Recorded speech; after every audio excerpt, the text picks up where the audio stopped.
10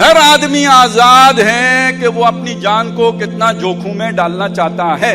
دنیا کا کوئی نظم ایسا نہیں ہوتا کہ جو کسی کو یہ کہے کہ جاؤ مر جاؤ. ایسا نظام العمل کوئی بنا سکتا ہے؟ لیکن ایک فرد تو اپنے بارے میں فیصلہ کر سکتا ہے نا کہ میں نے اب جان کی بازی لگا دی. ایک فرد کو تو یہ حق ہے کہ وہ کہے میں آج کے بعد کام نہیں کرتا, میں اللہ کے دین کا کام کروں گا. نظم کبھی یہ نہیں کہے گا.